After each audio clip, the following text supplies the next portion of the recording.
சிவாய நம. திருச்சிற்றம்பலம். தென்னாருடைய சிவனை போற்றி, எந்நாட்டவர்க்கும் இறைவா போற்றி. அருள்மிகு நால்வர் பொற்றால் எம் வீர்த்துணையே. பெரும்பற்ற புலியூரானை பேசாத நாளெல்லாம் பிறவா நாளே என்ற சிந்தனையில் சிறியன் சிவபாலா இன்றைய தினம் சிந்திக்க இருப்பது அருள் திரு மாணிக்க வாசக பெருந்தகையார் அருளிச் செய்த 8ஆம் திருமுறை திருவாசகம். திருவாசகத்தில்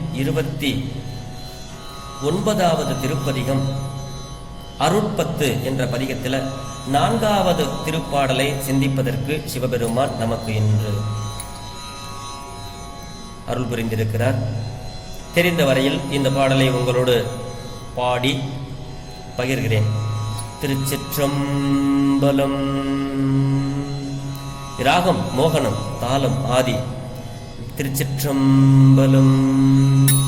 கமல நான் முகனும் கார்முகில் நீரது கண்ணனும் நன்னுதற்கு அரிய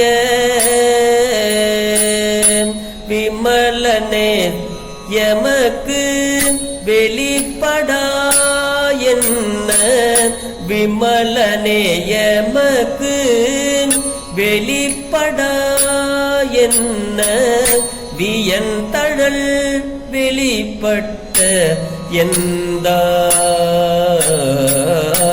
திமில நான் மறை சேர் திருப்பெருந்துறையில் செழுமலர் குருந்தம் மேவிய சீர் அமலனே அடியே ஆதரித்து அழைத்தால் அதெந்துவே என்று அருளாயே அதெந்துவே என்று அருளாயே.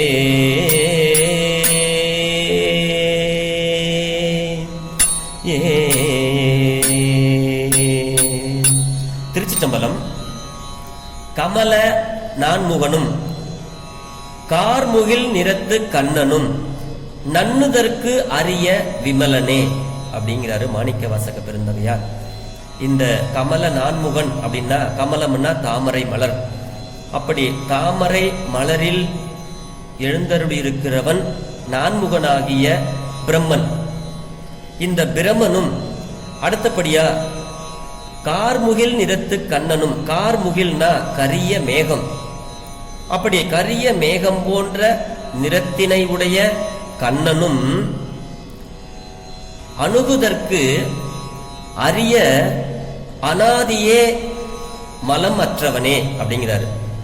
கண்ணனும் நன்னுதற்கு அரிய விமலனே. இந்த விமலனே அப்படின்னா மலமற்றவன், வினையற்றவன், அதுதான் விமலனே அப்படிங்கிறாரு.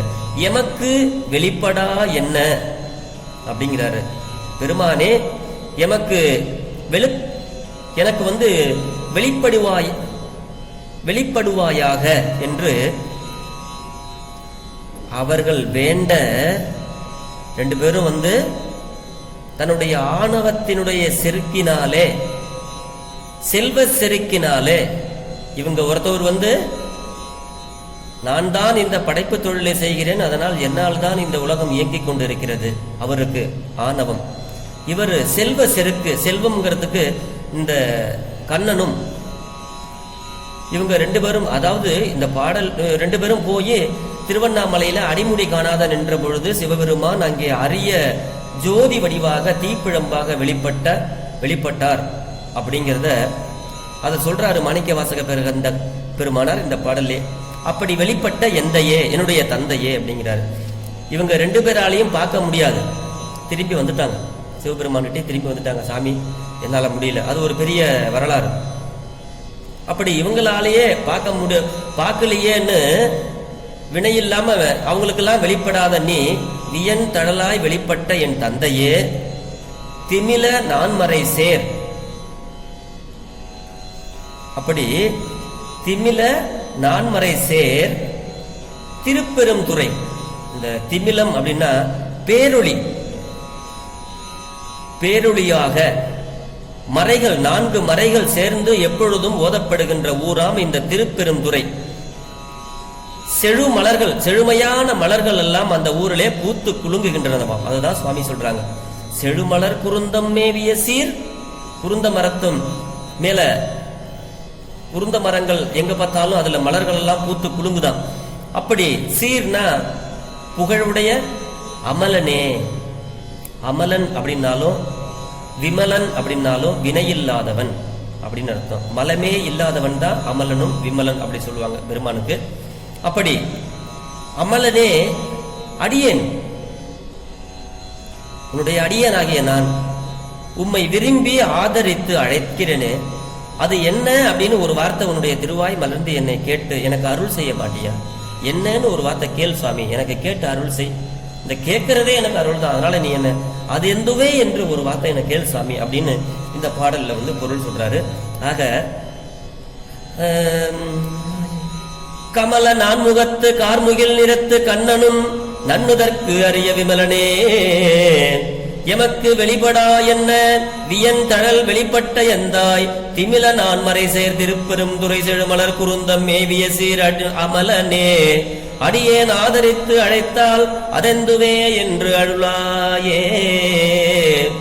தாமரை மலரில் இருக்கும் நான்முகனாகிய பிரம்மனும் கரிய மேகம் போன்ற நிறத்தினை உடைய கண்ணனும் அணுகுதற்கு அரிய அனாதியே மலமற்றவனே, எமக்கு வெளிப்படுவாயாக என்று அவர்கள் வேண்ட, அவர்களுக்கு காட்சி அளிக்காத நீ, அப்படி அவர்கள் வேண்ட அவங்க 2 பேருக்கும் காட்சி அரிய காட்சியாக பெரிய தீப்பிழம்பாக வெளிப்பட்ட என் தந்தையாகிய சிவபெருமானே, 4 வேதங்களும் ஒளிகளுமாக சேர்ந்த திருப்பெருந்துறையில் ஒளித்துக் கொண்டே இருக்கின்ற அந்த திருப்பெருந்துறையில் எழுந்தருள் இருக்கின்ற செழுமையான பூக்களோடு கூடிய அந்த குருந்த மரத்தடியில் எழுந்தருளி உள்ள புகழுடன் கூடிய அமலனே, அடியேன் ஆதரித்து அழைத்தால் அது என்ன என்று அருள்வாயாக என்றவாறு இந்த பாடல் பொருள் பெறுகிறது. குறிப்பு என்னன்னா, இருள் ஒளியை காண முடியாதவாறு போல கமல நான்முகனும் கார்முகில் வண்ணனும் பதவிகளில் இருக்கிறவங்க, அவர்களால இந்த சாமீபம் கூட அடைய முடியாது. அத்தகைய அனாதி மலமுத்தன் சிவன், மலமுத்தன் சிவன் என்பதை கமல நான்முகனும் விமலனே என்பதால் உணர்த்தினார் சாமி. சாமீபத்தை அடைய சிவயோகம் ஒன்றே சிறந்த சாதனம். அவர்களோ சரிகை கிரியை தொண்டுகள் கூட கைவராதவர்கள். இவர்கள் எப்படி இறைவனை பக்கத்தில் அணுக முடியும் அப்படிங்கிறாரு. ஆனால் அவங்க 2 பேரும் போய் எமக்கு வெளிப்பட்டு அருள வேண்டும் என்று வேண்டினார்கள். அப்படி வேண்டிக் கொண்டார்கள். இறைவன் அவர்களுக்கு பெரிய தழலாக அண்ணாமலையில் தீப்பிழம்பாக ஜோதி வடிவாக வெளிப்பட்டு அவர்களுடைய ஆணவ மலத்தின் வலிமையை அடக்கி ஆட்கொண்டார். அங்கனம் அவர்களுக்கு அண்ணாமலையாய் வெளிப்படினும், ஆனால் எனக்கு தந்தையாவார் சிவபெருமான்னு மாணிக்க வாசகர் இந்த பாடல் நமக்கு சொல்கிறார்.